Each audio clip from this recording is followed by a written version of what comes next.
there are different types of fasting. So there's various ways to classify fasting. I've just sort of put it down here as we can call it time restricted eating. We can call it intermittent fasting. We can do short fast, or we can basically do extended fasting. So you don't want to jump into a 3-day fast if you are not used to it. It takes a period of time for your body to be able to adapt to having periods of time without food. Anything over 24 hours is technically considered an extended fast, and up to 72 hours. And there isn't a huge amount of benefit for doing more than 3 days of fasting. The optimal amount of time to have autophagy is between 36 and 72 hours. And so the longer that you fast, the less frequently you would do it. You can do time restricted eating every single day. You're only going to do a 72-hour fast maybe once every month or two. Okay, so the longer you fast, the less often you do it. Maybe once a week, you could do a 24-hour fast, right? Every couple of weeks, you could do a 48-hour fast. And you'll have to listen to your body and gauge how you feel and do what is going to work best for you. So the most important thing about getting to the point of being able to fast without feeling completely horrible is you want to get to a point where you can regulate your blood sugar. When we have massively fluctuating blood sugar, okay, let's suppose worst case scenario, you're craving sugar, you eat a chocolate bar, then your blood sugar goes up. Remember insulin? So when your blood sugar goes up, you're going to make a ton of insulin. Insulin is going to bind to the insulin receptors. It's going to tell the cells to make all of those glucose transporters. Then the sugar is going to go through those glucose transporters into the cell, and your blood sugar is going to go back down. And then you're going to have this fluctuating blood sugar. When you have fluctuating blood sugar, it's going to increase your cravings. Your energy level is going to go up and down and all over the place. It will affect your mood. It will affect inflammation. High blood sugar increases inflammation and reactive oxygen species. So we want to be able to control our blood sugar because it's going to be very difficult to fast if you have blood sugar that's all over the place. So first, when we think about how we control our blood sugar, we can control it with what we're eating, right? So if you're eating healthy plants and animals versus fast food and junk food and all kinds of desserts and crap, right? Then obviously that's going to impact your blood sugar. So we want to eat healthy quality food. The quantity of food. The more that you eat, the more insulin you're going to make, and then your blood sugar is going to drop again. And then the last factor is timing of eating. And this is where we get to the time restricted eating. If you have periods of time when you're not eating, then you decrease insulin resistance. So that is when your nutrient intake is low for a period of time, then you're going to increase your insulin receptors. You increase insulin sensitivity. Then you can regulate your blood sugar more. Plus, we have all these other benefits of the activating our sirtuins and autophagy.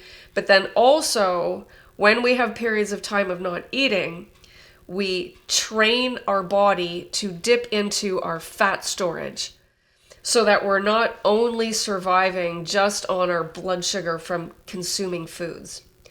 Okay, so our body prefers to use glucose for energy. It's easier to break down sugar to make ATP than it is to produce all the hormones and all the enzymes of going into the adipose tissue to break down the fat, cause beta oxidation, make your ketones, right? The body doesn't want to do that. The body wants to keep its stored energy.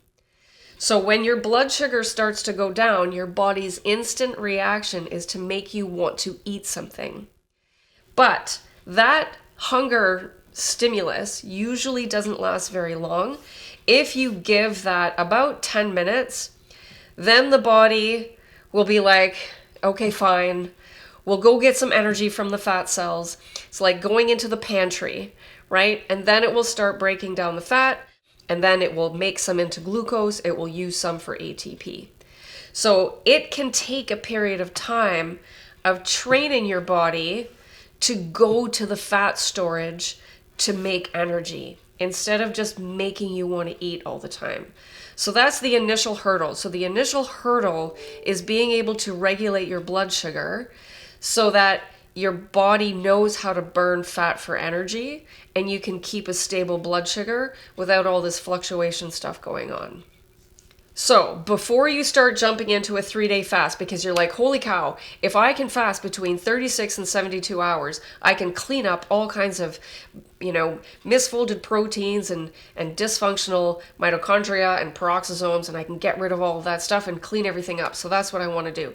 But if you've never fasted before, it's going to be difficult. It's always hard the first time, and go ahead and give it a try. But once you just pay attention to how you feel. You might get to a point where you think it's completely impossible. It's not impossible if you train your body to get used to burning fat for energy. So the challenge, if you are not used to time-restricted eating and you're not used to fasting, the average person, by the way, eats 14 to 15 hours a day and only fasts the rest of the time. So ideally, we want to be able to go 8 to 10 hours a day of an eating window and then fasting the rest of the time. So for 7 days, just try this if you're not used to fasting. Don't eat for the first 3 hours after you wake up. Don't eat for the last 3 hours before you go to bed. And the first meal of the day is going to be something that's higher in protein and healthy fat and not sugary cereal or a smoothie. Okay? In 7 days, you will start to notice a significant effect in your energy and how you feel, and it will start to become easy. So for example, if you get up at 7 in the morning and you go to bed at 11 o'clock at night, don't eat until at least 10 a.m. and then stop eating at 8 p.m. Okay? Just for 7 days. Once you can do that for 7 days, then try squeezing your window into 8 hours. Eat at noon and 8 or 11 and 7, and you can eat anytime within that 8-hour window. And the idea with this is that you're not restricting your calories. You're still eating all the calories that you need to maintain your body weight. Okay, so you're not decreasing what you eat, you're just eating it all in a certain period of time. So during the periods of time when you're not eating, what will break your fast? Anything that will stimulate insulin or mTOR will break your fast. Then you're technically not fasting. So if you put cream or sugar in your coffee in the morning before 10 a.m., you've broken your fast. If you have a glass of wine after 8 p.m., you've broken your fast. Anything that will contain alcohol, even artificial sweeteners, any kind of a broth, anything like amino acids, if you're taking supplements that have dextrose or sweeteners, like some of those chewable vitamin C's, for example, have sugar in them, those will all break your fast. And then if you cheat a little bit and then you stop making AMPK and sirtuins, then you're just going to suffer for no reason, right? So you're either going to fast or just eat and break your fast. And then what can you have during a fast? You can have water, you can have black coffee, you can have herbal teas. You can, if you're feeling like your blood pressure is really low, you can put a little bit of sea salt in a glass of water. This doesn't taste the greatest, but it can sometimes help you get over a blood pressure feeling. And then green tea is really great to have during fast because it won't stimulate insulin or mTOR, and it's an antioxidant. So another thing actually that I wanted to point out, when you are fasting, in addition to breaking down old organelles and breaking down fat for energy, when we break down the fat for energy, we actually can release fat-soluble toxins. Some toxins are stored in our fat. So when you start fasting and your body isn't used to it yet, you can release a lot of toxins out of your fat cells. And so you can feel really terrible. So you don't want to do a 3-day fast when you're not used to it. You want to do time restricted eating for a while. And then you want to maybe throw in a 24-hour fast. And then, you want to do this gradually so that if you do have a lot of toxins stored in your fat cells, they'll be released gradually and then your body can deal with it. So if you're consuming things like green tea during a fast, that helps with the free radicals and some of the reactive oxygen species. If you are taking proteolytic enzymes like nattokinase or serrapeptase or bromelain, you can take those on an empty stomach and you can take those while you're fasting. You can have apple cider vinegar in water, or if you are doing any kind of a detox that involves activated charcoal, you can have that while you're fasting. Those things won't stimulate insulin or mTOR. Once you get used to it, then you can gradually increase the period of time that you're fasting. The peak, or generally the sort of optimal amount of fasting that stimulates autophagy, is between 36 and 72 hours. Generally, this is when your blood sugar has come down and stabilized, and your ketones have come up and kind of stabilized. Sometimes your ketones will fluctuate during periods of time during your fast, but your ketones are up and your blood sugar is down. But your blood sugar isn't going to bottom out. So when we are fasting, it is actually extremely beneficial for the digestive system to have periods of time when you're not eating. It gives the digestive tract time to regenerate and heal and repair. When you're eating all the time, then the digestive system has to focus on digesting food. When you let it rest for a while, then it can regenerate and repair, and it can significantly decrease digestive problems. We want to give our body time to be adapted to burning ketones and fatty acids for energy. So slow and gradual, just keep pushing your body a little bit, until eventually your body just knows, okay, we're not getting food right now. We're going to go get some fat from the adipose tissue. I mentioned how fat cells can store toxins, so you want to be careful of how you feel. You want to push yourself a little bit, but if you start to feel really gross, then that means you're releasing a lot of toxins from your fat cells and you want to stop the fast and then just do it again another time. So you don't want those toxins to be dumped into your bloodstream really quickly for a long period of time. Start with time-restricted eating, start with a 10-hour window, make it an 8-hour window, and then gradually do a 24-hour fast. You don't really need to decrease your eating window any less than 8 hours. Some people do 6 hours, but there's no real benefit to having a 4-hour eating window, right? Once you can do an 8-hour window, then just stick with that, and then periodically do a 24 or a 48, etc. In the beginning, if you're not used to burning ketones or fatty acids for energy, some people feel anxiety and it feels like their heart is racing. Remember when I listed the hormones that help your fat cells break down fat to use for energy? One of those hormones is adrenaline. When you decrease your intake of food, it is seen as a stress by the body. And so early on, when you're not used to fasting, then your body might make a whole bunch of adrenaline because it's like, oh no, there's no food. This is stressful. And so in the beginning, before you're used to fasting, you might make a lot of adrenaline, and that will be what that heart feeling is all about. Just do fast in smaller amounts until you sort of get past that. Have the herbal teas because it helps with the free radicals. We need 36 to 72 hours to make our AMPK and our sirtuins. Choose a time when you're going to say, now I'm going to try and do a 3-day fast. Choose a time when the second and third day you don't have to be extremely physically active. Some people find their brain is very, very mentally alert and great during a fast. Some people feel very sluggish and tired. So just choose a time when you're going to be able to maybe take some naps and, just take it easy for a few days, the first few times you do longer fasts. When it comes to exercising during a fast, you can still go for walks. I still go for walks and I still clean the house and I still do normal things. But sometimes you just feel really terrible and you might want to just lay around, read a book, meditate, but gauge how you feel, and you don't want to push it too much so that you increase inflammation, right? You don't want to create all kinds of toxins in your blood that your body has to deal with. So you have to listen to your body and gauge by how you feel.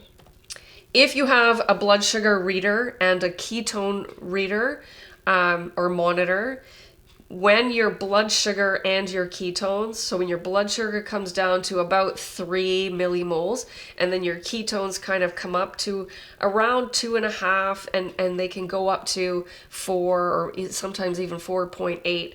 Once your ketones are equal or higher than your blood sugar, then you are for sure in autophagy. So you can go by how you feel, and usually by 36 to 48 hours everyone will be in autophagy. But if you like to measure stuff that's going on in your body, then you can look at your blood sugar and your blood ketones. When they're the same or the ketones are higher, then you're for sure in autophagy. If you're getting near the end of your 3 days and you're like, oh man, I just really want to make it to 72 hours, but I'm just feeling so bad. Sometimes you can push it a little bit by having just a little bit of fat. You can put a little bit of butter in your coffee. You can have a couple of sips of bone broth, or you could have a little bite of avocado. And because it's fat, it's not as likely to stimulate your insulin or your mTOR. Right? More insulin is produced from carbs, mTOR from protein, and so you can get away with a little tiny bit of fat for a period of time. But if you keep measuring your blood sugar and your ketones, and you keep doing that for a while, you'll start to see your blood sugar will start to go up and your ketones will start to go down. But it is a quick little kind of cheater hack if you want to push it just a little bit further. Anything that is a stimulant can actually decreases your appetite. So you can have coffee during a fast and it will take away your appetite, but maybe weak coffee would be better, because if you drink strong coffee, it'll be too stimulating and it will add to that sort of anxiety feeling. Listen to your body. If you start to feel too weak or too gross, then break your fast and do it again another time. Also, when you have your period of time when you're eating, and actually probably even before you start working on long fasts, you want to make sure that you're not deficient in any nutrients. You want to be eating really healthy food, whole foods, organic foods if possible, plants and animals, just healthy whole stuff. You don't want to be eating garbage because you don't want to be deficient in your micronutrients, and you want healthy macronutrients. If you have any kind of a deficiency, then you're going to have hunger that is going to be very difficult to fast through. So make sure that you're rebuilding in between fasting with good healthy nutrients so that your body can repair and regenerate. 2 last things that I want to mention. You can lose several pounds during a 3-day fast. Usually, when you go back to eating after a 3-day fast, you will be hungrier and you will gain those pounds back. Your body likes to have a set point. And so don't use fasting as a weight loss solution. There's other and better ways to decrease your body weight. Some people find that doing some intermittent fasting and time restricted eating helps to regulate their body weight, but often your body will just gain it back. So if you go 3 days without eating and you lose 5 pounds, typically within the next 3 to 5 days, you're going to gain it back. So just keep that in mind. And then the last thing, before a 3-day fast, one of the things that I find very helpful is I take away carbs and sugar completely, and I do kind of like a keto diet where I just eat meat and vegetables. And this gets the body sort of used to burning fat for energy. And so then I don't decrease my calories, I still do my time restricted eating window. I eat as much as I want until I'm full, but it's plants and animals and no carbs. And so then your body gets used to burning ketones and breaking down fat. Then when you switch into your fast, those systems are already turned on, and it makes it easier to transition into a fast.